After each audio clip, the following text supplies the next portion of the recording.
सुबह के 7 बजे थे। रामस्वरूप यादव ने अपने बेटे अमित को चाय पकड़ा दी। अमित यूजीसी नेट का रिजल्ट देख चुका था। 92% नंबर थे, लेकिन स्क्रीन पर एक लाइन चमक रही थी, not qualified due to cut off. Ramswaroop ने पूछा, बेटा पास हुआ कि नहीं? अमित चुप रहा। वही परीक्षा दी थी जो अनुराग मिश्रा ने दी। अनुराग को 87% पर नेट और जेआरएफ दोनों मिल गए थे।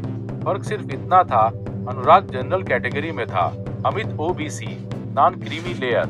यूजीसी कहती है कट ऑफ मेरिट के आधार पर है, लेकिन सवाल ये है कि जब परीक्षा समान है, प्रश्न समान है, मूल्यांकन समान है, तो कट ऑफ जाति के आधार पर अलग क्यों? निकला। फिर भी अमित ने पीएचडी के लिए अप्लाई किया। इंटरव्यू में सवाल पूछे गए, आपके पिता क्या करते हैं? आपने अंग्रेजी माध्यम से पढ़ाई क्यों नहीं की? आप अम्बेडकर को इतना क्यों पढ़ते हैं? और अंत में एक टिप्पणी, आप रिसर्च के लिए फिट नहीं लगते। बाहर निकला तो उसने देखा अनुराग, जिसके रिसर्च प्रपोजल में 3 पैराग्राफ कॉपी पेस्ट थे, सेलेक्ट हो चुका था। पीएचडी में दाखिला किसी तरह मिल गया, लेकिन यूजीसी फेलोशिप 6 महीने, 12 महीने, 18 महीने लेट, कोई पैसा नहीं। वहीं क्लास में जनरल के छात्रों को समय पर फेलोशिप। बोर्ड से पूछने पर अमित को जवाब मिला, आपका डेटा पोर्टल में अपडेट नहीं हुआ।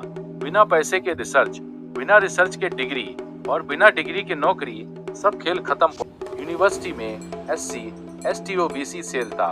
यूजीसी के नियमों के मुताबिक शिकायत दर्ज करवाई। 3 महीने बाद जवाब आया, मामले में कोई जातिगत तत्व नहीं पाया गया। जबकि इंटरव्यू रिकॉर्ड, मेल्स, गवाह सब मौजूद थे, सेल था।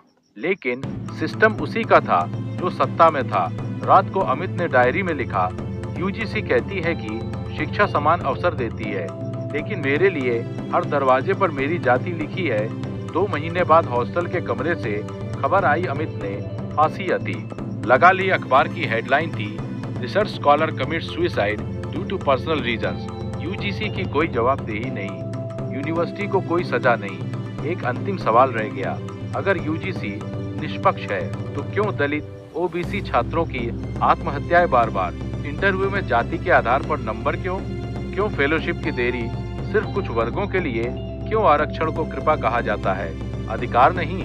यह कहानी किसी एक अमित की नहीं है, यह यूजीसी के भीतर पल रहे संरचनात्मक जातिवाद की कहानी है। दोस्तों, वीडियो ज्यादा से ज्यादा शेयर करिए और कमेंट में अपने विचार जरूर बताएं। Thanks for watching.